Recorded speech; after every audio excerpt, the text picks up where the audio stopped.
Good morning students. ये आपका part one video है चैप्टर का। पार्ट वन वीडियो में आज हम लोग चैप्टर शुरू करने जा रहे हैं प्रायिकता यानी कि प्रोबेबिलिटी। प्रोबेबिलिटी तो चलिए सबसे पहले प्रायिकता की परिभाषा देखते हैं, उसके बाद आगे बढ़ा जाएगा। तो इसकी परिभाषा आप इस तरह से लिख सकते हैं कि किसी घटना के होने की संभावना को प्रायिकता प्रायिकता या या संभाव्यता कहते हैं। ठीक है, तो यहाँ से आपको इसकी परिभाषा मिल गई कि किसी घटना के होने की संभावना जो होती है ना, वही क्या कहलाती है? प्रायिकता कहलाती है या संभाव्यता कहलाती है। वैसे हम लोग बहुत सारे अपने दैनिक जीवन में ऐसे संभावना वाले कथनों का प्रयोग करते हैं। जैसे हम लोग अनुमान लगाते हैं कि हो सकता है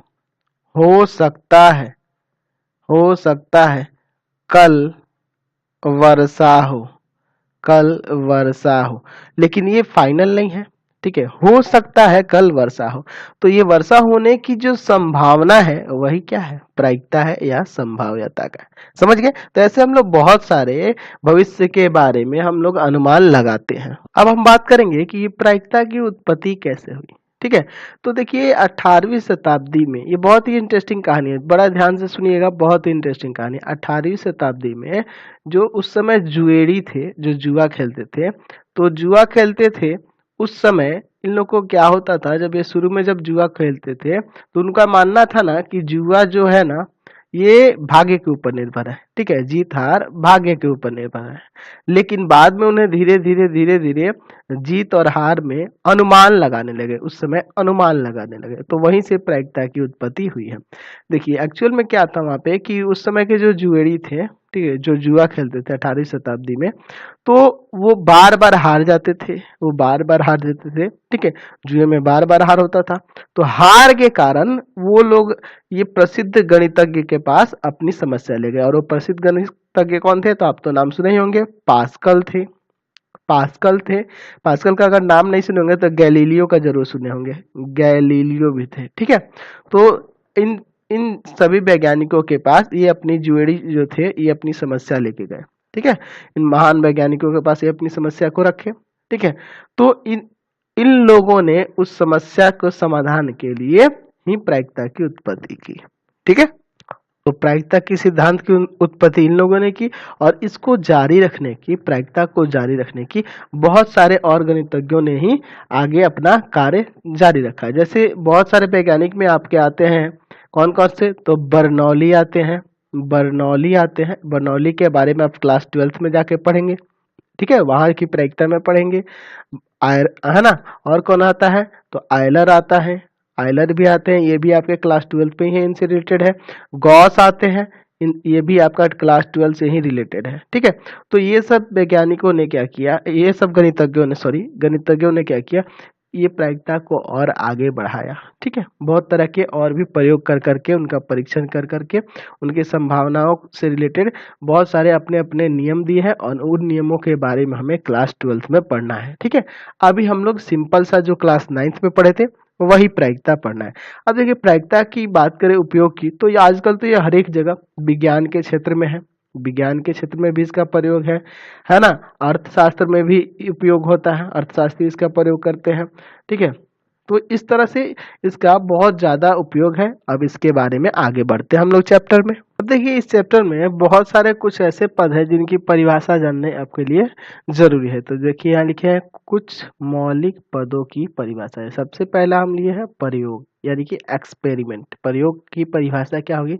तो वह प्रक्रिया जिसमें एक सुपरिभाषित परिणाम प्राप्त हो, प्रयोग कहलाता है। ठीक है, ऐसी प्रक्रिया जिसमें एक सुपरिभाषित परिणाम प्राप्त होते हैं, वही क्या कहलाते हैं? आपके प्रयोग कहलाते हैं। अब प्रयोग के बारे में जानेंगे, तो जैसे हम बात करें एक डाइस को, है ना, एक लूडो के गोटी जो होती है उसको डाइस बोलते हैं। एक डाइस को फेंके तो उसमें परिणाम के रूप में 1 2 3 4 5 6, यही सब ना परिणाम प्राप्त हो सकते हैं। 1 हो सकता है, 2 हो सकता है, 3 हो सकता है, 4 हो सकता है, 5 हो सकता है, 6 सब, यही सब ना उस पे आएगा। तो एक डाइस को फेंकना एक कैसा क्या एक क्या है, तो एक ये एक्सपेरिमेंट है, एक प्रयोग है, समझे। उस पे क्या हो रहा है, तो एक सुपरिभाषित परिणाम प्राप्त हो रहा है, इसलिए ये क्या कहलाएगा, एक प्रयोग कहलाएगा। और यादृच्छिक प्रयोग क्या कहलाता है, ठीक है, रैंडम एक्सपेरिमेंट क्या कहलाता है, तो ऐसे प्रयोग जिसके परिणाम के बारे में कोई पूर्व घोषणा नहीं की जा सकती हो, यादृच्छिक प्रयोग कहलाता है, ठीक है। अच्छा, अगर कहें एक डाइस को, यानी कि एक पासे को, डाइस को पासा बोलते हैं ना, एक पासे को आप फेंकिएगा, तो एक पासे को जब आप फेंकिएगा, थ्रो करिएगा, तो 1 2 3 4 5 6 इसमें से कुछ भी आ सकता है। तो क्या आप पहले से बोल सकते हैं कि 3 ही आएगा, 4 ही आएगा, 5 ही आएगा, ऐसा कुछ नहीं कह सकते हैं। तो इस तरह के जो प्रयोग होते हैं वो क्या कहलाते हैं, यानी कि एक पासे को फेंकना जो प्रयोग है, एक पासे को फेंकना एक प्रयोग है ना, तो इस तरह का प्रयोग क्या कहलाएगा, यादृच्छिक प्रयोग कहलाएगा, क्योंकि इसके परिणाम के बारे में आप कोई भी पूर्ण घोषणा नहीं कर सकते हैं, है ना। एक सिक्के को उछालना, तो सिक्के पे हेड आएगा या टेल आएगा, पहले आप नहीं बता सकते, आप अनुमान लगाइएगा ना कि हेड आएगा या टेल आएगा, ये नहीं कर सकते हैं, आप पहले से उसका निर्धारण नहीं कर सकते हैं। यानी कि एक पासे को फेंकना, एक सिक्के को उछालना, ये सब क्या है, यादृच्छिक प्रयोग है। चलिए अगला हम लोग बात करेंगे परिभाषा, सांप्रायिक घटनाएं, यानी कि इक्वली लाइकली इवेंट और इक्वी प्रोबेबल इवेंट्स, ठीक है, दो नाम है। चलिए, तो ये क्या होती है सांप्रायिक घटनाएं, वैसी घटनाएं जिनमें से प्रत्येक के घटने की संभावना समान हो, अर्थात वैसी घटनाएं जिनमें किसी एक के घटित होने की संभावना अन्य घटनाओं के होने की तुलना में कम या अधिक ना हो, ठीक है, यानी कि एकदम बराबर हो, सांप्रायिक घटनाएं कहलाती है।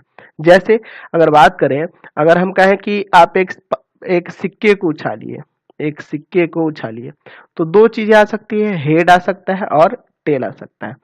तो हेड भी समान रूप से आ सकता है, टेल भी समान रूप से आ सकता है, ठीक है ना।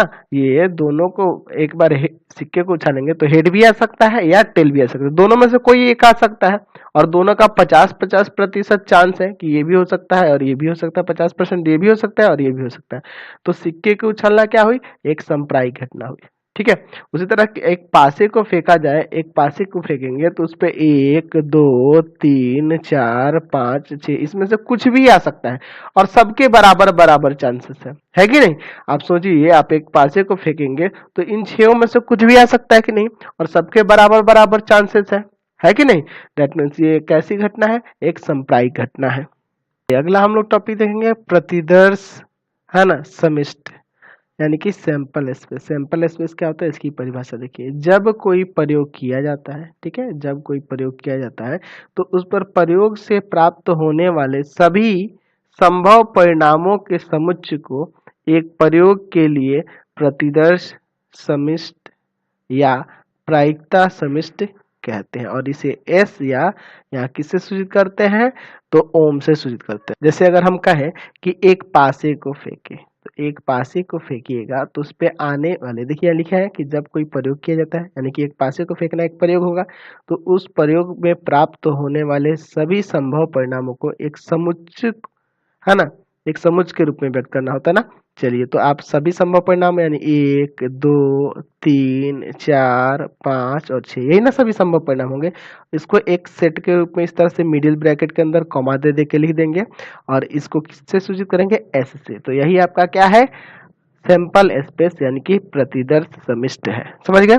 ऐसे ही एक आप सिक्के को उछालिएगा, एक सिक्के को उछालिएगा, तो सिक्के के उछालने के लिए उसका प्रतिदर्श समिष्ट, यानी कि sample space head comma tail. दो सिक्के को उछालिएगा, दो सिक्के को उछालिएगा तो उस पे क्या हो जाएगा, एस बराबर हेड हेड, दोनों पे हेड आ जाए, एक पे हेड एक पे टेल, अच्छा एक पे टेल एक पे हेड और दोनों पे टेल आ जाए, ये हो सकता है।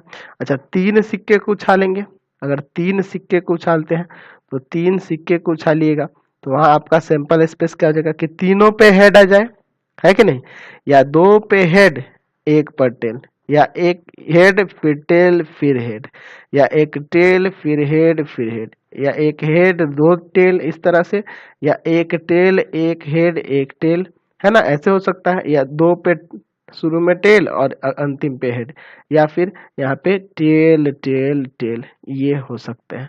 तो ये जो आप लिख रहे हैं, ये लिखने का जो तरीका है, यही क्या कहलाता है, सैंपल स्पेस कहलाता है। यानी कि आपको सैंपल स्पेस में क्या किया जाता है कि जो भी आपके संभव परिणाम होंगे उन सबको मिडिल ब्रैकेट के अंदर कॉमा दे दे के लिख देना होता है। चलिए अगला देखते हैं हम लोग, घटना इवेंट क्या कहलाता है। तो प्रतिदर्श समिष्ट का प्रत्येक उपसमुच्चय एक घटना कहलाती है और इसे साधारणतः अंग्रेजी वर्णमाला के बड़े अक्षरों ए बी सी आदि से सूचित किया जाता है। ठीक है, चलिए इसको समझते हैं। पहले उपसमुच्चय क्या होता है उसका मतलब समझ लीजिए। जैसे मान लीजिए यहाँ पे हम लिखते हैं कि S बराबर आपके पास दिया है 1 2 3 4 5 6 और यहाँ A बराबर दिया है आपके पास 1 2 3।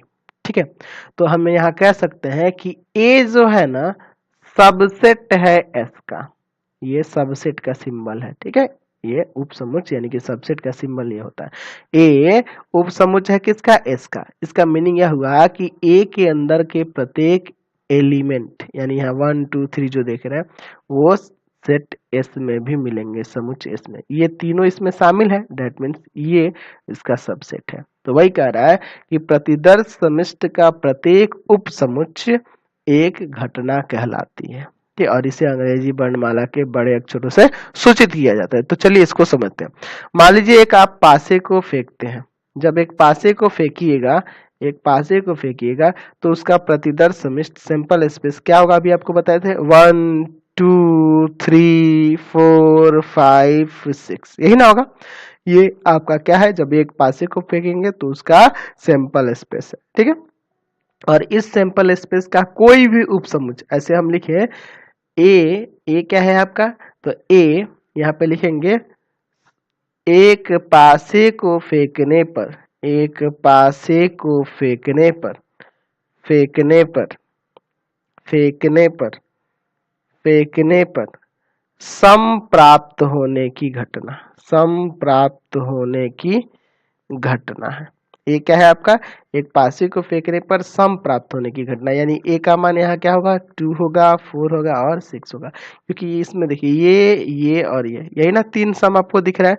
दैट मीन्स कि ये जो ए से आप जो डिनोट किए हैं, ठीक है, इसमें देखिए 2 है, 4 है और 6 है, ये आपको दिख रहा है ना कि इसका सबसेट है।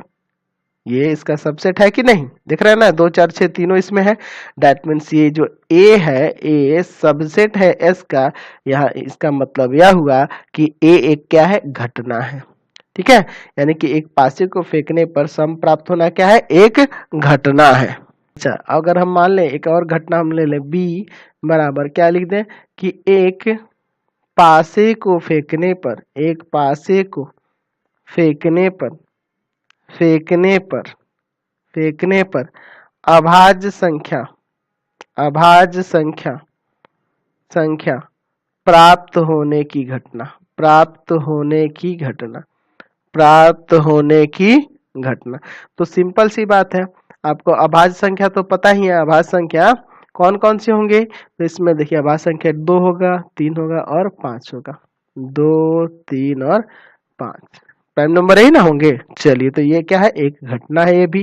चलिए अगला देखते हैं हम लोग, प्रतिदर्श बिंदु या घटना बिंदु, यानी कि सैंपल पॉइंट या इवेंट पॉइंट क्या कहलाता है।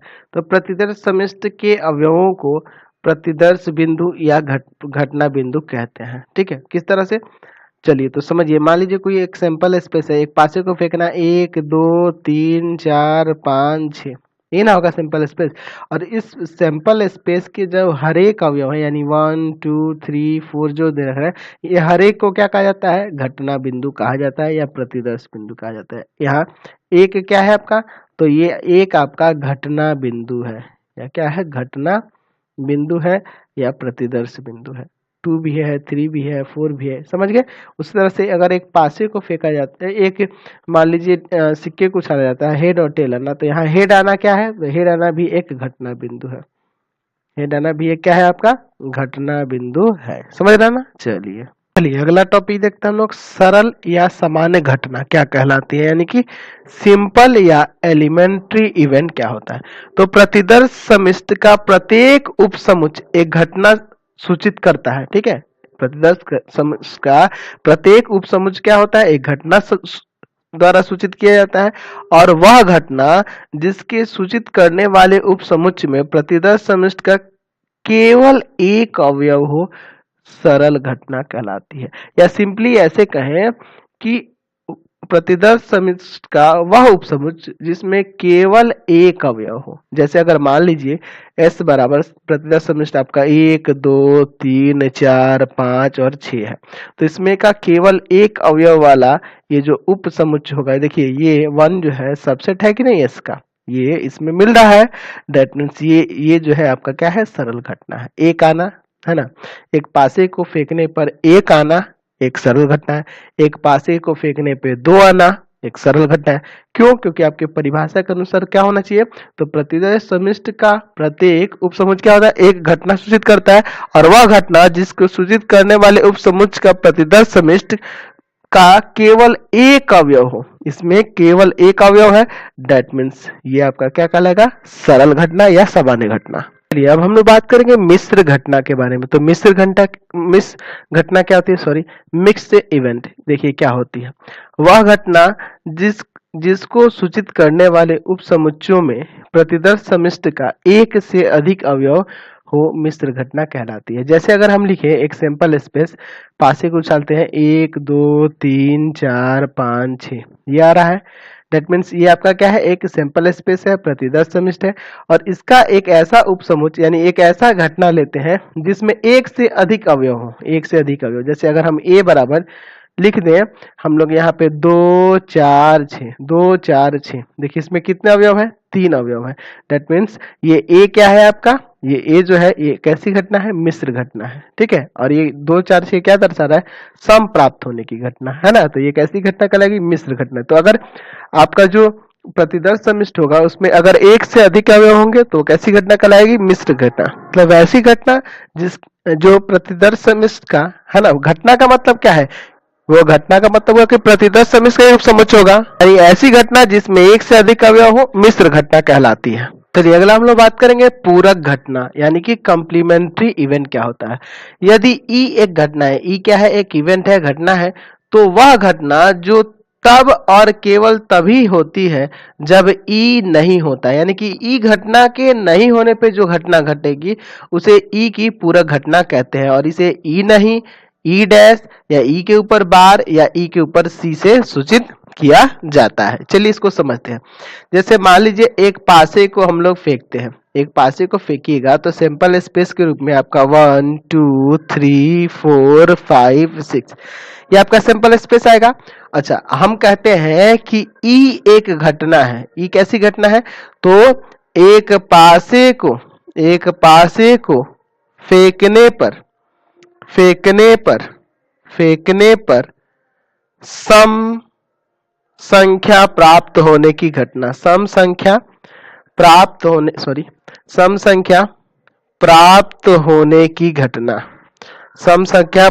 होने की घटना क्या है आपकी, ई है, ठीक है। अच्छा यानी कि ई बराबर है आपका 2, 4, 6, और ई डैश या ई के ऊपर बार या ई के ऊपर सी या ई नहीं, कौन सी घटना होगी, ठीक है। तो ये वो घटना होगी जो ई नहीं हो, ठीक है।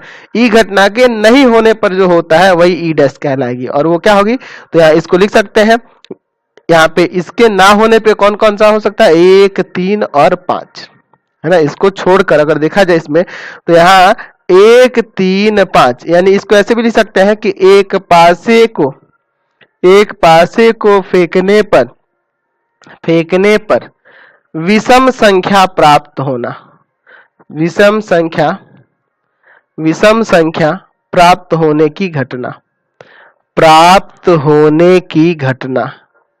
होने की घटना आपकी क्या कहलाएगी, ई डैश कहलाएगी। यानी कि ई अगर कोई घटना है तो ई डैश वह घटना होगी जो ई के नहीं होने पर होता है, ठीक है।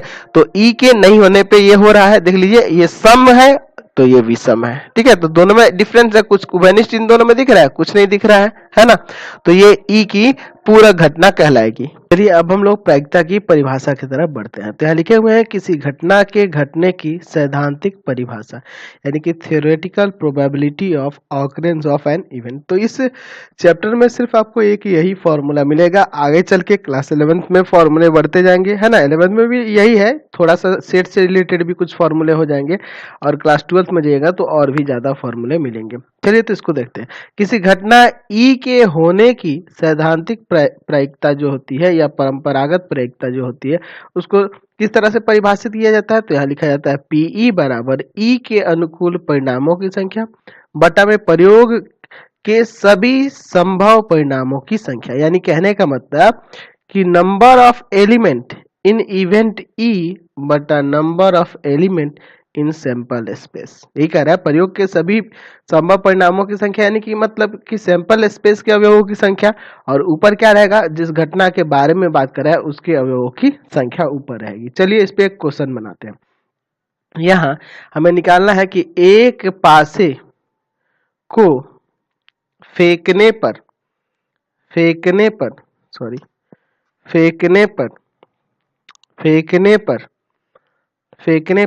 सम संख्या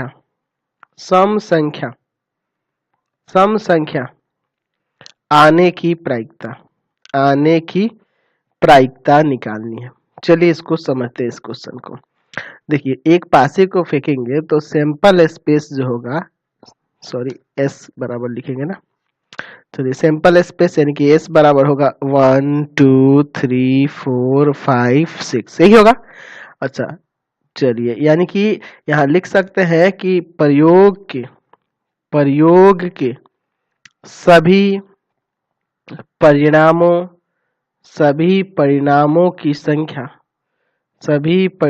की संख्या बराबर में 6। देख रहे हैं ना, यही 6 परिणाम आपको दिख रहे हैं, ठीक है। अच्छा, और जो घटना है वो क्या है, सम संख्या आने की। तो सम संख्या इसमें 2 है, 4 है और 6 है, यानी कि इसकी प्रायिकता पीई बराबर क्या हो जाएगा, यहाँ फॉर्मूला कि ई के अनुकूल परिणामों की संख्या, तो सम संख्या के अनुकूल परिणामों की संख्या 2 4 और 6 यानी कि 3, और प्रयोग के सभी परिणामों की संख्या है 6, तो इसमें भाग कर देंगे, ठीक है। 3 में 6 से भाग कर देंगे।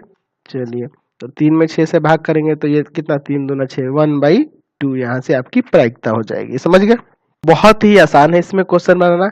चलिए एक और बात याद रखेंगे कि किसी भी घटना की प्रायिकता का मान हमेशा 0 से 1 तक रहता है, यानी कि प्रायिकता का मान 0 भी हो सकता है, 0 से अधिक भी हो सकता है, लेकिन 1 और 1 से छोटा रहेगा, ठीक है। 1 भी हो सकता है लेकिन 1 से छोटा भी हो सकता है। 0 से 1 तक रहता है प्रायिकता का मान। चलिए अब कुछ और भी परिभाषाएं हैं उसको समझ लेते हैं। जैसे पहला है असंभव घटना, यानी कि इम्पॉसिबल इवेंट क्या होते हैं।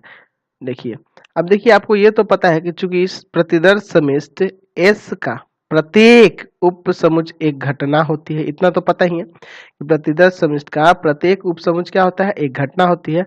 अतः रिक्त समुच को हम लोग फाई से सूचित करते हैं, जो एस का एक उपसमुच है ना, भी एक घटना होगी, ठीक है। रिक्त समुच का मतलब क्या, कि वह समुच जिसमें एक भी अवयव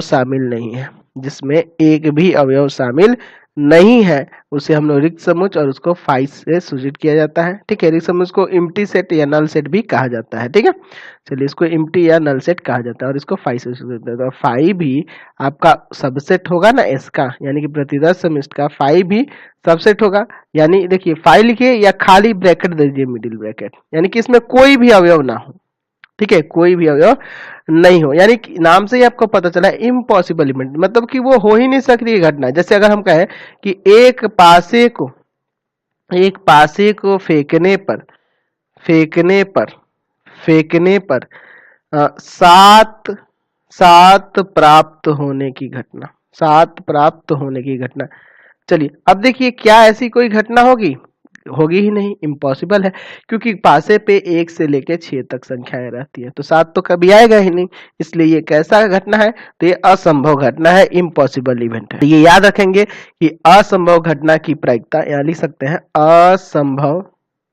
असंभव घटना की प्रायिकता प्रायिकता शून्य होती है, 0 होती है। ठीक है, असंभव घटना की प्रायिकता क्या होती है? शून्य होती है, ये आपको याद रखना होगा। अच्छा, इसकी परिभाषा हम कुछ ऐसे भी लिख सकते हैं कि वह घटना वह घटना वह घटना जो घटित नहीं हो सकती, जो घटित नहीं हो सकती, नहीं हो सकती, नहीं हो सकती, क्या कहलाती है? असंभव घटना कहलाती है। असंभव घटना कहलाती है। असंभव घटना कहलाती है। इसकी परिभाषा ऐसे भी हम लोग लिख सकते हैं। समझ गए? तो यही परिभाषा आपके लिए सुटेबल है। ऊपर वाला थोड़ा अजीब तरह का है, तो इसी के आधार पे हम लोग संभव घटना की प्रायिकता देख, संगम घटना के बारे में भी देख लेते हैं। देखिए, हम लोग संभव घटना यानी कि निश्चित घटना कहिए, ठीक है, या संभव घटना कहिए, या अवश्यम भावी घटना, 3 नाम से जाना जा सकता है। संभव, निश्चित या अवश्यम भावी घटना भी कहा जाता है, यानी श्योर इवेंट। तो यहाँ लिखेंगे वह घटना वह घटना वह घटना जो निश्चित रूप से घटती है, जो निश्चित रूप से होती है, जो निश्चित रूप से घटित होती है, ऐसे लिख देते हैं, जो निश्चित रूप से घटित होती है, घटित होती है, क्या कहलाती है? तो निश्चित घटना कहलाती है। निश्चित घटना, ठीक है, या संभव घटना, है ना, कहलाती है, कहलाती है। ठीक है, चलिए अब इसका एग्जाम्पल थोड़ा समझ लीजिए। चलिए, अब जैसे अगर हम कहें कि एक पासे को फेंकने पर 7 से कम प्राकृत संख्या प्राप्त होना। तो देखिए, अगर हम लोग 7 से कम की बात करें तो एक पासे को फेंकेंगे तो उस पे 1 2 3 4 5 6, इन 6 में से कोई एक निश्चित रूप से आएगा, और जो ये 6 है, ये प्रत्येक क्या है? 7 से कम एक संख्या प्राप्त हो रहा है। सॉरी, इसमें प्राकृत यहाँ लिखना चाहिए था हमें, प्राकृत संख्या प्राप्त होना। तो देख रहे हैं ना, यहाँ पे क्या हो रहा है? 7 से सभी कम एक प्राकृत संख्या है। दैट मीन्स ये कैसी घटना हो जाएगी? निश्चित घटना होगी, यानी कि वो एकदम होगा ही, वो घटित होना उसका निश्चित ही है। तो ये जो आप देख रहे हैं घटना, ये कैसी घटना है? निश्चित घटना है। समझ गए? अच्छा, अगर निश्चित घटना की प्रायिकता कहेंगे तो यहाँ लिख सकते हैं कि निश्चित घटना की प्रायिकता, निश्चित घटना की प्रायिकता, निश्चित घटना की प्रायिकता, निश्चित घटना की प्रायिकता, सॉरी, निश्चित घटना की प्रायिकता, निश्चित घटना की प्रायिकता 1 होती है, 1 होती है। ठीक है, इसका 1 होता है। जो भी निश्चित घटना होगी इसकी प्रायिकता क्या होगा? 1 होगा। इसके साथ साथ आपको एक और फॉर्मूला याद रखना होगा कि किसी घटना के घटित होने और उस घटना के ना घटित होने, यानी कि उसके पूरक, दोनों का योग 1 होता है। ये भी याद रखेंगे। यानी पीई क्या है? तो ई इवेंट, ई के होने, और ई डैश का मतलब क्या है? ई के नहीं होने, दोनों के प्रायिकता का योग क्या होगा? 1 होगा। हमको पढ़ाए थे ना पूरक, है ना, तो ई घटना के पूरक ई डैश है, तो इन दोनों के प्रायिकता का योग क्या होगा? 1 होगा। अब इससे रिलेटेड कुछ चीजें हैं जो आपको याद रखनी होगी। पहला, यदि यदि एक सिक्के को n बार उछाला जाए तो कुल संभावित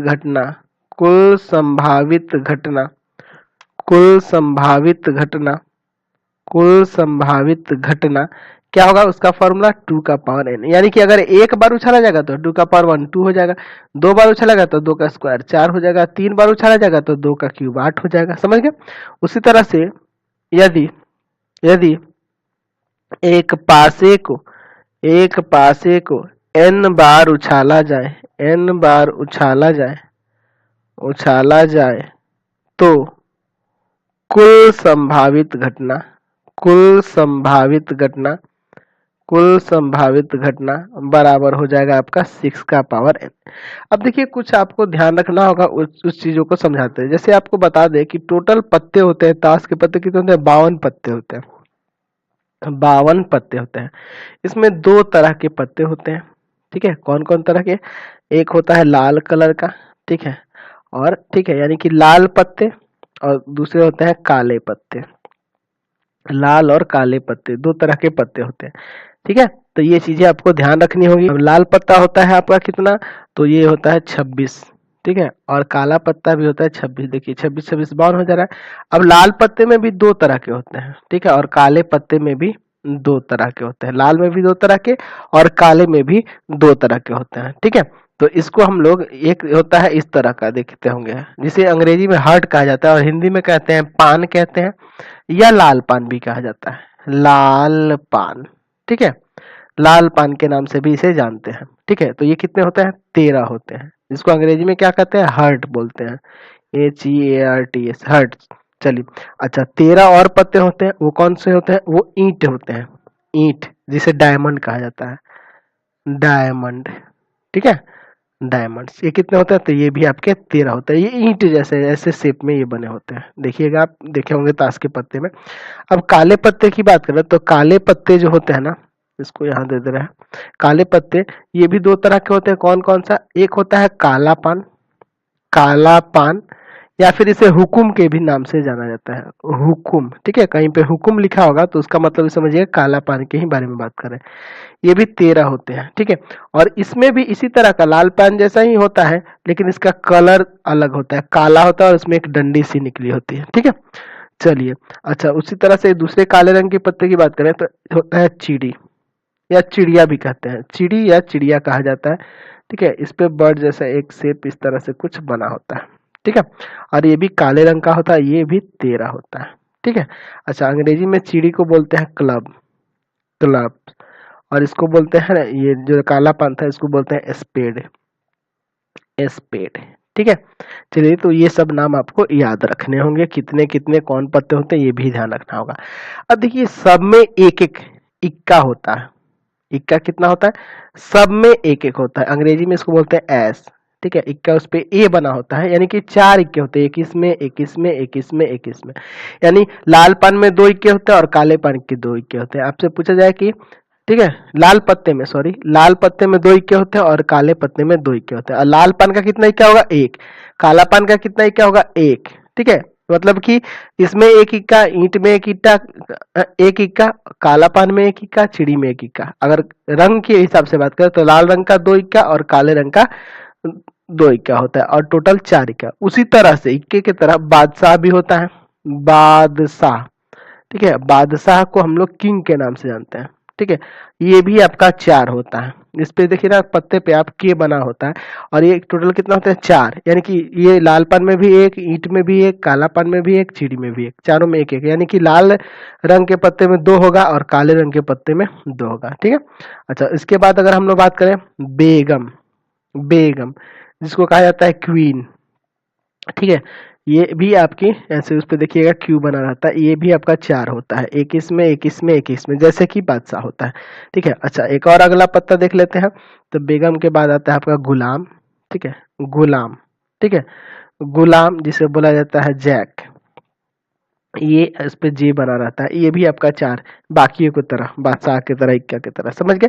अब देखिए ये तीनों मिलके ना चेहरे वाले पत्ते कहलाते हैं, चेहरे वाला पत्ता, चेहरे वाला पत्ता, इस पे चेहरा बना होता है, राजा का, रानी का, इस पे गुलाम का। ठीक है, तो टोटल चेहरे वाले पत्ते कितने होते हैं, 12।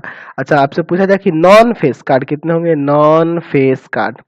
ठीक है, चेहरे वाले पत्ता का मतलब होता है फेस कार्ड। ठीक है, फेस कार्ड इसे कहा जाता है, और नॉन फेस कार्ड मतलब कि बिना चेहरे वाला पत्ता। तो बिना चेहरे वाला पत्ता कैसे निकालेंगे, तो टोटल 52 था, 52 में से 12 घटा लीजिए, यानी कि टोटल आपके 40 होते हैं नॉन फेस कार्ड। ठीक है, अब देखिए बाकी पत्ते जो होते हैं, नॉन फेस कार्ड का मतलब बिना चेहरे वाला पत्ता, अब बाकी पत्ते कौन कौन से होते हैं, तो बाकी पत्ते देखिए आपका दुग्गी होता है, 3 होता है, 4 5 6 7 8 9 और 10। देखिए 1 2 3 4 5 6 7 8 9, और प्रत्येक 4 4 होते हैं, तो 9 गुना 4 यानी कि टोटल मिलाकर 36 ये हुए, 4 इक्का हो गया तो 40, और ये 12 हो गए, तो आपका कितना हो गया, 52 हो गया कि नहीं, समझ गए। तो ये पत्तों की संख्या आपको याद रखनी होगी। तो इस वीडियो को ही, वीडियो में प्रश्नावली 15.1 पे है और क्वेश्चन नंबर है 1। चलिए देखते हैं, क्वेश्चन कह रहा है कि निम्नलिखित प्रश्नों को पूरा कीजिए, मतलब जो ये खाली स्थान दिए गए ना इनको भरना है। पहले क्वेश्चन में कह रहा है घटना ई की प्रायिकता प्लस घटना ई के नहीं होने की प्रायिकता। ठीक है, तो आपको याद है बताए थे कि किसी घटना ई के होने की प्रायिकता और इस घटना ई के नहीं होने की प्रायिकता का योग जो होता है वो क्या होता है, 1 होता है। तो यहाँ क्या भरेंगे 1। चलिए अगला कह रहा है उस घटना की प्रायिकता जो घटित नहीं हो सकती वो क्या होता है, 0 होता है, और ऐसी घटना को असंभव घटना के नाम से हम लोग जानते हैं। इसको क्या कहेंगे, असंभव घटना ये कहलाएगी। चलिए अगला कह रहा है कि उस घटना की प्रायिकता जिसका घटित होना निश्चित होता है उसका प्रायिकता क्या होता है, 1 होता है, और ऐसी घटना को क्या बोलते हैं, तो ऐसी घटना को बोलते हैं निश्चित घटना। ठीक है, निश्चित घटना के नाम से हम लोग इसे जानते हैं। तो यहाँ भर देंगे निश्चित घटना। चलिए ऐसी घटना निश्चित घटना कहलाती है। 4 नंबर में कह रहा है किसी प्रयोग के सभी प्रारंभिक घटनाओं की प्रायिकता का योग, तो ये हमेशा 1 होता है।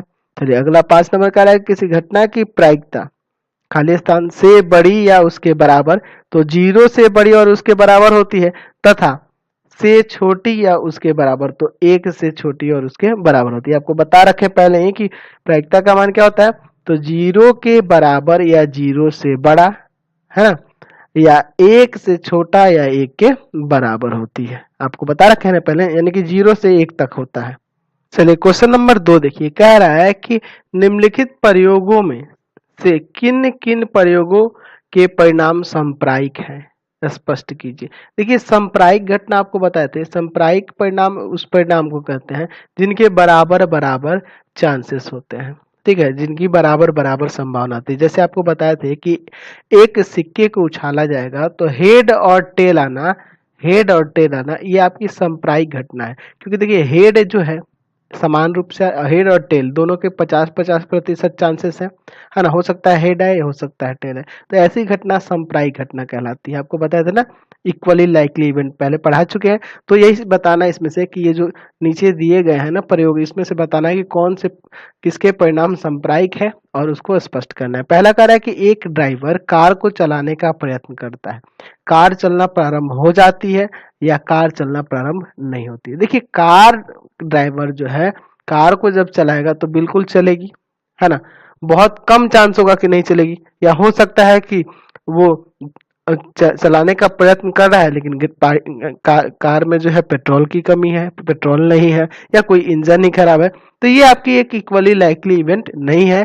सांप्रायिक घटना नहीं है। पहला यहाँ लिख सकते हैं कि सांप्रायिक घटना नहीं है, सांप्रायिक घटना नहीं है, सांप्रायिक घटना नहीं है, सांप्रायिक घटना नहीं। अच्छा सांप्रायिक घटना क्यों नहीं है, क्योंकि कार चलना प्रारंभ हो सकता है और कार चलना प्रारंभ नहीं हो सकता है, इसके दोनों के बराबर बराबर चांसेस नहीं है। जैसे कि आप सिक्के में देख रहे हैं ना बराबर बराबर चांसेस है, तो हो सकता है कार चले क्योंकि कार का ड्राइवर है, वो जानता है कार के बारे में, तो तुरंत गाड़ी स्टार्ट कर देगा। और हो सकता है नहीं चलना प्रारंभ हो, तो इसके कम चांसेस है, किसी के ज्यादा चांसेस है, किसी के कम चांसेस है। तो बराबर बराबर चांस नहीं है, बराबर बराबर दोनों की संभावना नहीं व्यक्त हो रही है, इसलिए ये सांप्रायिक घटना नहीं है। समझ में आया। चलिए दूसरा क्वेश्चन कर रहा है, इसमें लिख सकते हैं आप बना के, क्योंकि कार चलना प्रारंभ होना और कार चलना प्रारंभ होने के दोनों की, है ना, बराबर बराबर चांस नहीं है, बराबर बराबर संभावना नहीं है। क्योंकि कार का ड्राइवर है, हो सकता है कार वो जल्दी स्टार्ट कर दे, है ना, तुरंत स्टार्ट कर दे, है ना, तो इसके ज्यादा चांसेस है, इसके कम चांसेस है कि नहीं, इसलिए ये सांप्रायिक घटना नहीं है। दूसरा कह रहा है कि एक खिलाड़ी बास्केटबॉल को बास्केट में डालने का प्रयत्न करता है। अब देखिए बास्केट का खिलाड़ी है तो बास्केटबॉल को आसानी से वो डाल सकता है, बिल्कुल डाल सकता है। अच्छा तो यही कह रहा है कि बास्केट में बॉल डाल पाता है या नहीं डाल पाता है। तो देखिए ये भी आपकी सांप्रायिक घटना नहीं है, क्योंकि वो बास्केट का खिलाड़ी है तो ज्यादा चांस है कि वो बॉल डाल देगा, तो इसकी संभावना ज्यादा है और इसकी संभावना कम है। ठीक है, इसलिए यह भी इक्वली लाइकली इवेंट नहीं है। यहाँ लिख देंगे कि ये सांप्रायिक घटना नहीं है, सांप्रायिक घटना नहीं है, सांप्रायिक घटना नहीं है। क्यों नहीं है, क्योंकि वो अच्छा खिलाड़ी होगा तो हो सकता है वो बास्केट, है ना, बास्केट में बॉल को डाल दे, और अगर वो अच्छा खिलाड़ी नहीं होगा तो बास्केट में बॉल को नहीं डाल पाएगा। तो दोनों कंडीशन में कोई भी कंडीशन लेके चल रहे हैं तो बराबर बराबर चांसेस नहीं है, इसलिए ये सांप्रायिक घटना नहीं है। आप बना के यहाँ लिख सकते हैं कथन में, टाइम लगेगा हम लिखेंगे तो। चलिए एक कह रहा है कि एक सत्य असत्य प्रश्न का अनुमान लगाया जाता है। ठीक है, कोई प्रश्न है उसका सत्य असत्य का अनुमान लगाया जाता है। उत्तर सही है या गलत, सही होगा या गलत होगा, दोनों के बराबर चांसेस है यहाँ। ये आपके इक्वली लाइकली इवेंट है, ये सांप्रायिक घटना है, सांप्रायिक घटना है, सांप्रायिक घटना है। सांप्रायिक घटना कैसे है, क्योंकि देखिए किसी प्रश्न के सत्य होना या असत्य होना, ठीक है, सत्य होना या असत्य होना, दो में से कोई एक चीज होगा। हो सकता है कोई प्रश्न आपसे पूछा जाए तो वो एकदम बराबर बराबर चांस है कि आप उत्तर जो आप दे रहे हैं वो सही है या गलत है। ठीक है, आपसे कोई प्रश्न आपके टीचर पूछेंगे तो आप उसका जवाब दीजिएगा तो या तो वो सही होगा या गलत होगा, बराबर बराबर चांसेस है, इसलिए यह सांप्रायिक घटना है। समझ गए? चलिए तो इसको लिख सकते हैं यहाँ पे बना के कि प्रश्न पूछना, प्रश्न पूछने पर उसका उत्तर सही होना या गलत होना के बराबर बराबर संभावना है, सही और गलत होने की बराबर बराबर संभावना है, इसलिए यह एक सांप्रायिक घटना है। चलिए 4 नंबर कह रहा है कि एक बच्चे का जन्म होता है। अब देखिए एक बच्चे का जन्म होता है, वह एक लड़का है या एक लड़की है, तो एकदम इसकी भी बराबर बराबर चांसेस है, ये भी आपका सांप्रायिक घटना है। ठीक है, क्योंकि दोनों संभावना यहाँ पे हो रही है, यहाँ दोनों संभावना हो रही है कि वो जो बच्चा जन्म लेगा तो बच्चा जो जन्म होगा या तो वो लड़का होगा या लड़की होगा, दोनों के चांसेस है ना 50-50%, है कि नहीं? तो ये दोनों की संभावना समान रूप से है, इक्वली लाइकली इवेंट ये है। तो इसमें आपको ये कारण भी लिख देना होगा जो आपको समझाए हैं कि बच्चे को जन्म लेने से, बच्चे के जन्म लेने पर वह लड़का या लड़की होगा, इन दोनों की संभावना समान रूप से है, इसलिए यह एक सांप्रायिक घटना है। चलिए क्वेश्चन नंबर 3 में कह रहा है कि फुटबॉल के खेल को प्रारंभ करते समय यह निर्णय लेने के लिए कि कौन सी टीम पहले बॉल लेगी, ठीक है, कौन सा टीम पहले बॉल लेगी, इसके लिए सिक्का उछालना एक न्याय संगत विधि क्यों माना जाता है। देखिए सिक्का उछालना, अभी आपको बताया कि सिक्का उछालना क्या है, एक सांप्रायिक घटना है, क्योंकि ये इसमें क्या है कि हेड भी आ सकता है और टेल भी आ सकता है, दोनों के 50-50% संभावना है, इसलिए ये कोई पक्षपात नहीं होगा। ठीक है, यह इसलिए ये न्याय संगत विधि है। ऐसा नहीं होगा कि ये एक टीम कह रहा है कि नहीं सर ये जो आप कर रहे हैं ये आप उसके पक्ष में है, हमारे पक्ष में नहीं है, तो ये दोनों के पक्ष में निर्णय देता है, इसलिए ये एक न्याय संगत विधि है। तो यहाँ लिख देंगे कि जब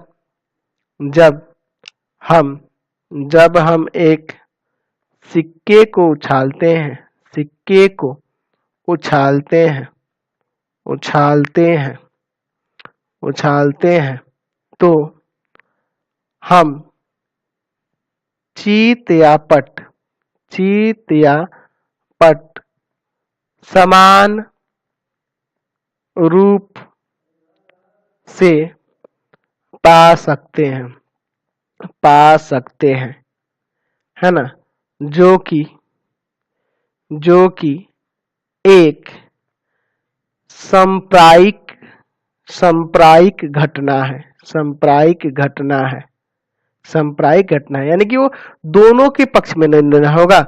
हो सकता है कि एक कोई भी टीम के दोनों, दो टीम है ना, तो दोनों टीम के ये पक्ष में बात हो रहा है, क्योंकि दोनों के बराबर बराबर चांसेस है, इसीलिए यह एक न्याय संगत विधि है, क्योंकि इसमें पक्षपात जैसी कोई बात नहीं होगी, है ना, एक तरफा कोई फैसला नहीं हो रहा है, इसलिए यहाँ लिख देंगे कि इसलिए सिक्का उछालना, सिक्का उछालना, सिक्का उछालना एक न्याय संगत विधि है, न्याय संगत विधि है। समझ गए? चलिए क्वेश्चन नंबर 4 देखिए, कह रहा है निम्नलिखित में से कौन सी संख्या किसी घटना की प्रायिकता नहीं हो सकती। तो आपको देखना होगा इसमें कि प्रायिकता मान हमें तो पता है कि 0 से 1 तक होता है ना, तो अगर यहाँ 0 से 1 तक में कोई मान नहीं होगा वही आपकी प्रायिकता नहीं होगी, प्रायिकता का मान नहीं हो सकता है। तो यहाँ देखिए माइनस में 1.5 दिया है, इसलिए यह नहीं है, बाकी सब है। देख लीजिए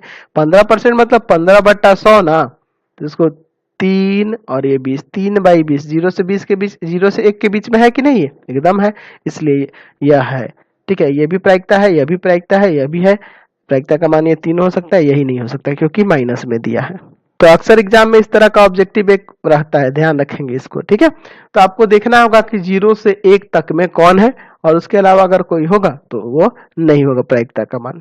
चलिए क्वेश्चन नंबर 5 देखिए, कह रहा है कि यदि पीई यानी देखिए किसी घटना ई की प्रायिकता दिया है 0.05 है, तो ई नहीं की प्रायिकता क्या होगा? तो आपको तो पता ही है कि किसी घटना ई की प्रायिकता और पीई नहीं की प्रायिकता, यानी डैश दे देंगे तो नहीं को सूचित करेगा, दोनों का योग कितना होता है? 1 होता है। तो इसका मान कितना दिया है? 0.05 और प्लस पीई डैश, यानी कि ई नहीं की बात कर रहा है यहाँ पे। चलिए इसको ले जाके उधर घटा देंगे तो पीई डैश बराबर आ जाएगा 1 माइनस 0.05। चलिए तो इसको घटा देंगे तो कितना आ जाएगा? 0.95 आ जाएगा। समझ गए ना? तो ये आंसर हो जाएगा। चलिए क्वेश्चन नंबर 6 देखिए, कह रहा है कि एक थैले में केवल नींबू की महक वाली मीठी गोलियां हैं। ठीक है, मालिनी बिना थैले में झांके उसमें से एक गोली निकालती है, इसकी क्या प्रायिकता है कि वह निकाली गई गोली, पहला नंबर क्वेश्चन दिया है कि संतरे की महक वाली हो। देखिए आपको पहले कह रहा है कि एक थैले में क्या है? केवल नींबू की महक वाली। ठीक है, उसमें नींबू की महक वाली गोलियां हैं, एक थैला है इसमें नींबू की महक वाली गोलियां हैं। अब बिना देखे जब इसमें से है ना, ये थैले में झांक के, सॉरी थैले में झांक के, है ना, यहाँ कह रहा है बिना थैले में झांके, यानी कि इसको बिना देखे क्या कह रहा है, उसमें से एक गोली निकाल रही है, तो वो उसकी क्या प्रायिकता होगी कि वो संतरे की महक वाली हो। तो देखिए इसमें तो नींबू की महक वाली सारी गोलियां हैं, तो निकलेगा संतरे वाला कहाँ से? नहीं ना निकलेगा, है ना, हो ही नहीं सकता है, क्योंकि आप जब भी निकलेगा वो केवल नींबू की महक वाली ही गोलियां निकलेगी। तो ऐसी घटना की प्रायिकता क्या होगी? शून्य, क्योंकि यह असंभव घटना है ना, इसलिए क्या होगी? इसकी प्रायिकता 0 होगी। दूसरा क्वेश्चन कह रहा है कि नींबू की महक वाली हो, तो एकदम आपका ये निश्चित घटना हो रहा है, तो निश्चित घटना की प्रायिकता क्या होगी? 1 होगी। आपको पहले ही बताए थे ना कि असंभव घटना की प्रायिकता जो होती है वो 0 होती है, और निश्चित घटना, क्योंकि नींबू की महक वाली है, निकालेंगे तो नींबू की महक वाली ही निकलेगी, इसका मतलब इसका प्रायिकता क्या हो जाएगा? 1 हो जाएगा। समझ गए? क्वेश्चन नंबर 7 देखिए, यह दिया हुआ है कि 3 विद्यार्थियों के एक समूह में 2 विद्यार्थियों के जन्मदिन एक ही दिन ना होने की प्रायिकता 0.992 है, तो इसकी क्या प्रायिकता है कि इन 2 विद्यार्थियों का जन्म एक ही दिन हो। यह मान लेंगे कि माना ई जो है क्या है? ई एक घटना है जो क्या व्यक्त कर रहा है कि 2 विद्यार्थियों का जन्मदिन एक ही दिन होने की घटना है। दो विद्यार्थियों का जन्मदिन एक ही दिन होने की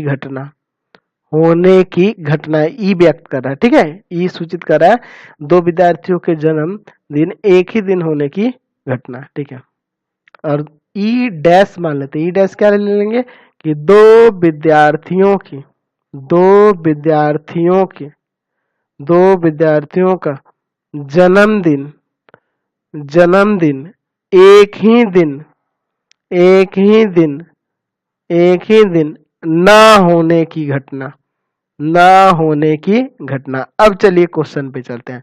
तो ये जो 0.992 दिया है, ये किसके लिए दिया है कि 2 विद्यार्थियों के जन्मदिन एक ही दिन ना होने की प्रायिकता, तो यानी कि इसकी प्रायिकता दी हुई है, यानी पीई डैश बराबर यहाँ दिया हुआ है 0.992। हमें क्या निकालना है? तो इसकी क्या प्रायिकता है कि इन 2 विद्यार्थियों का जन्मदिन एक ही दिन हो, यानी कि आपको पीई निकालना है।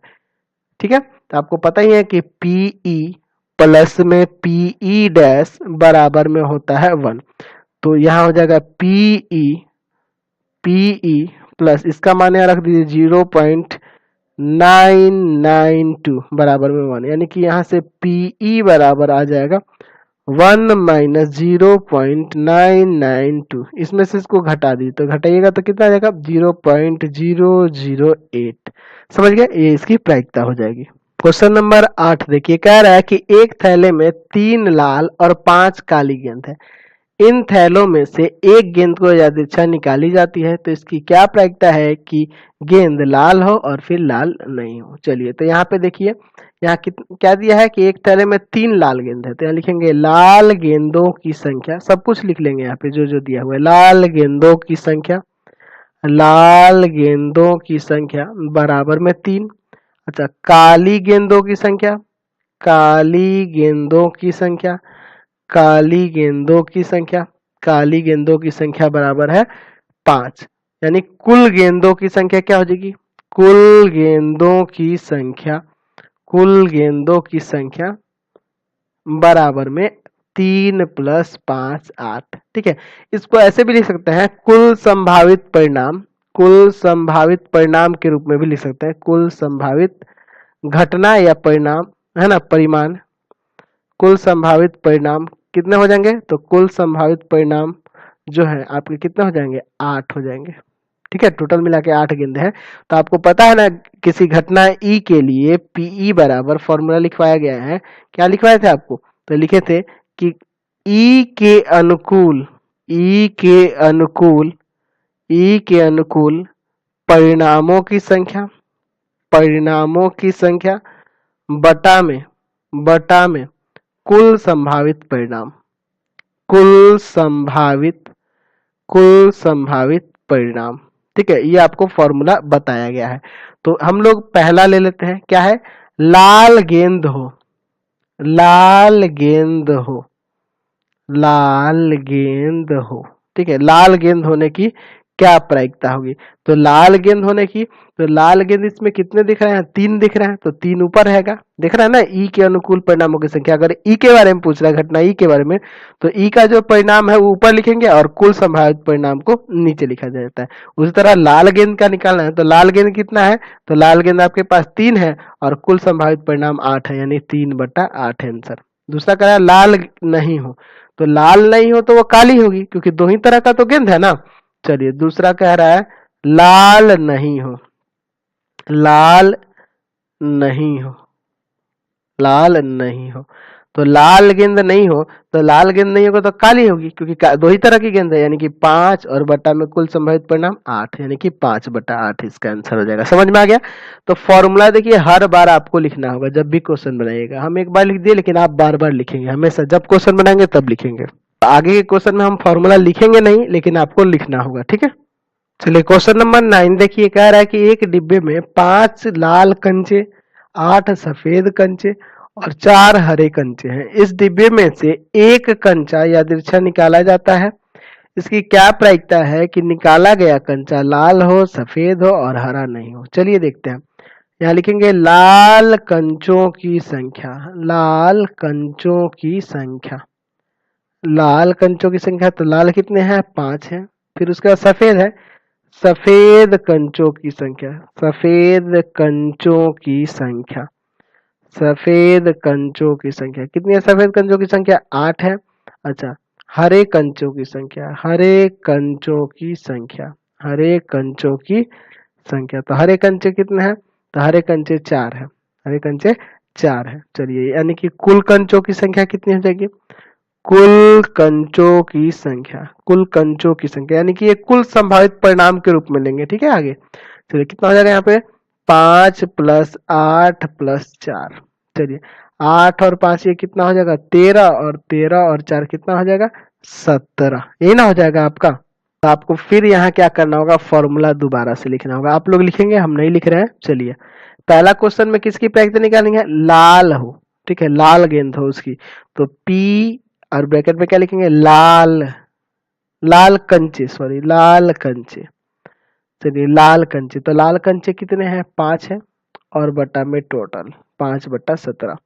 दूसरा क्वेश्चन कह रहा है कि सफेद है, तो सफेद कितने हैं? तो लिखेंगे P, सफेद कंचे, सफेद कंचे, तो सफेद कंचे कितने हैं यहाँ पे? तो सफेद कंचे हैं 8, तो 8 और बटा में 17, बटा में कुल संभावित परिणाम होगा। जिसके बारे में पूछेगा ऊपर और टोटल को नीचे। तीसरा क्वेश्चन क्या कर रहा है?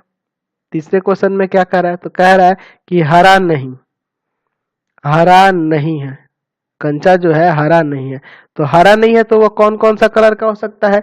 जब वो हरा नहीं है, इसको छोड़ दीजिएगा, तो इन दोनों में से कोई भी हो सकता है। तो 8 और 5 जोड़ दीजिए, 13 ना हो जाएगा और बटा में 17।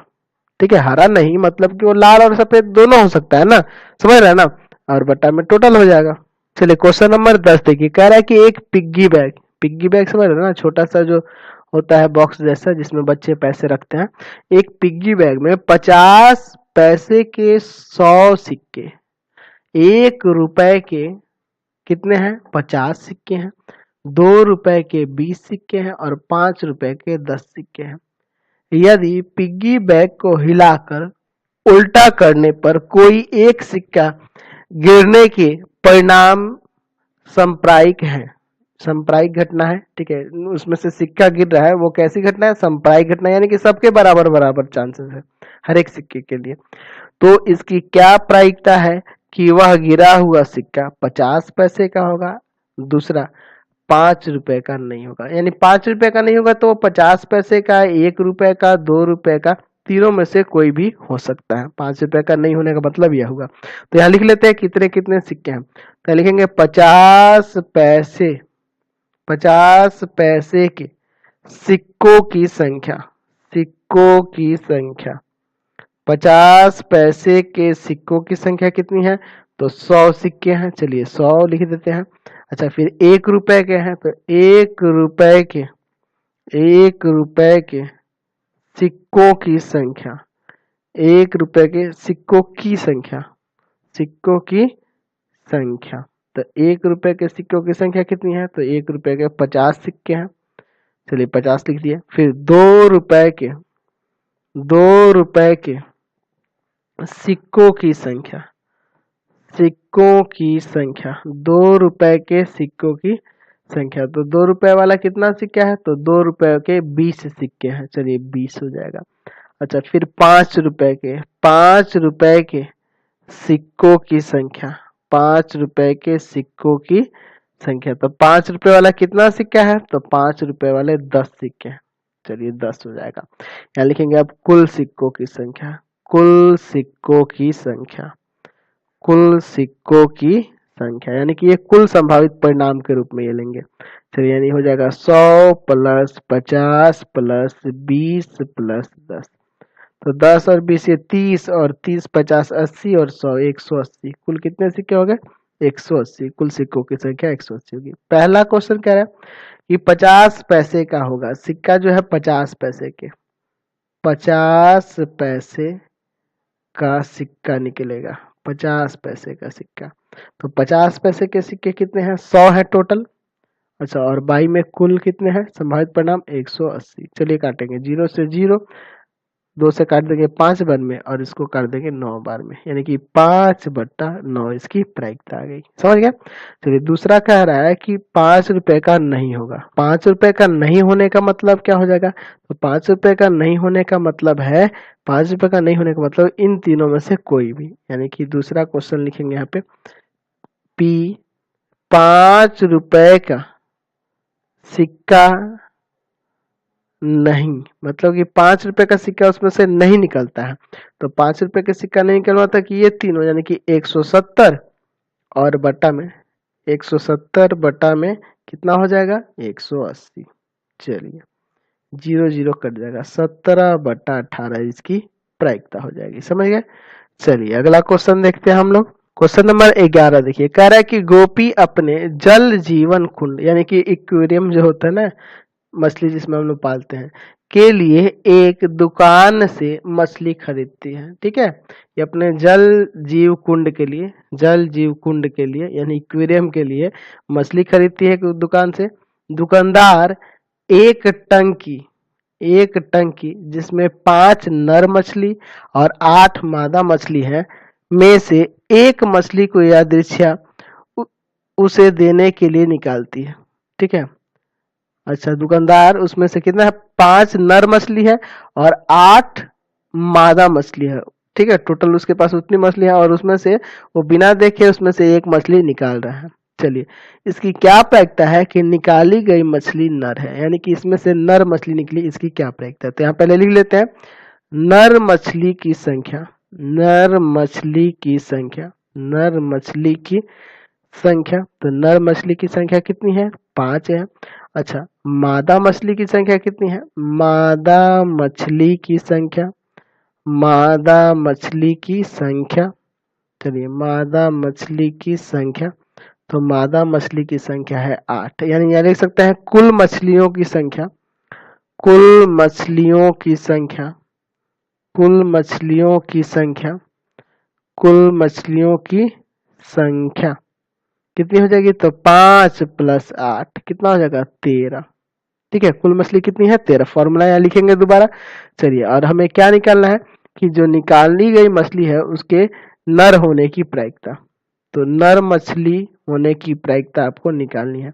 तो नर मछली होने की प्रायिकता क्या हो जाएगी? तो नर मछली कितनी है? 5 है, और टोटल कितनी है? 13 है, यानी कि 5/13।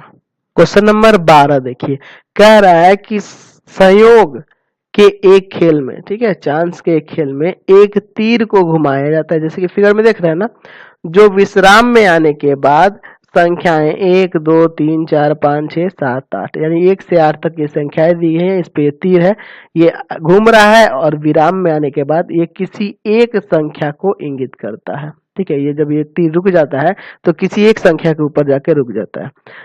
यदि ये सभी परिणाम संप्रायिक हो, यानी कि इसके सबके होने के बराबर बराबर चांसेस हो, समान रूप से इक्वली लाइकली इवेंट है ये, तो इसकी क्या प्रायिकता है कि यह तीर इंगित जो है 8 पर करेगा, एक विषम संख्या को करेगा, 2 से बड़ी संख्या को करेगा, 9 से छोटी संख्या को करेगा। तो देखिए यहाँ सैंपल स्पेस के रूप में पहले लिख लीजिए 1 2 3 4 5 6 7 8, टोटल ये 8 है, यानी यहाँ लिख सकते हैं कुल संभावित परिणाम, कुल संभावित परिणाम, कुल संभावित परिणाम कितने हैं? 8 है। पहला क्वेश्चन में कह रहा है कि 8 को इंगित करेगा, तो 8 को इंगित करेगा तो यहाँ लिखेंगे P, यहाँ लिख देते हैं ब्रैकेट में 8 को इंगित करेगा, या तीर 8 को इंगित करेगा, है ना, ऐसे लिख देते हैं, तीर 8 को इंगित करेगा, 8 को इंगित करेगा। चलिए, तो 8 को इंगित करेगा, तो इसमें 8 आने के चांसेस कितने हैं? एक ही बार ना है, यानी कि 1 और बाई टोटल 8। ठीक है, टोटल संभावित परिणाम भाग में चल जाएगा और 8 आने का एक ही बार चांस है। चलिए दूसरा, P ब्रैकेट में देखिए क्या लिखेंगे, तो एक विषम संख्या, तीर विषम संख्या को इंगित करेगा, विषम संख्या को इंगित करेगा। सिर्फ विषम संख्या पे लिख देते ना तो काम हो जाता हमारा। ठीक है, इतना बड़ा लिखने की जरूरत नहीं है। तो विषम संख्या इसमें कौन कौन सी है? 1 3 5 और 7, यही ना 4 हो रही है, यानी कि 4/8 काट दीजिए, 1/2 आ जाएगा इसकी प्रायिकता। क्वेश्चन नंबर 3 देखिए, कह रहा है कि 2 से बड़ी संख्या को इंगित करेगा। तो 2 से बड़ी संख्या इसमें कौन कौन सी है? 3 4 5 6 7 8, यानी ये टोटल कितनी संख्या है? और ये 6 संख्याएं 2 से बड़ी है। तीसरा हो जाएगा, तीसरा ऐसे सिर्फ लिख दीजिए ना, 2 से बड़ी, इतना से भी काम चल जाएगा, 2 से बड़ी संख्या को इंगित करेगा। तो 2 से बड़ी संख्याएं ये 6 हो रही हैं, 6 और बटा में 8। ठीक है, इसको नहीं लिखा जाता है, इनको गिन के लिखा जाता है ना। चलिए 3 और ये 4, 3/4। चलिए अगला कह रहा है 9 से छोटी संख्या, तो 9 से छोटा में तो सब आ जाएगा ना, 4 नंबर हो जाएगा। 9 से छोटी संख्या, 9 से छोटी संख्या, तो 9 से छोटी संख्या इसमें कौन कौन सी है? यानी ये टोटल हो जाएगा, यानी कि 8/8, 8/8 कट जाएगा 1। ठीक है, यानी इसकी प्रायिकता 1 आने का मतलब क्या है? ये एक निश्चित घटना है ना। चलिए, तो इस वीडियो को यहीं पे इन करते हैं। प्लीज आप चैनल को सब्सक्राइब कर देंगे और अधिक लिंक के लिए आप डिस्क्रिप्शन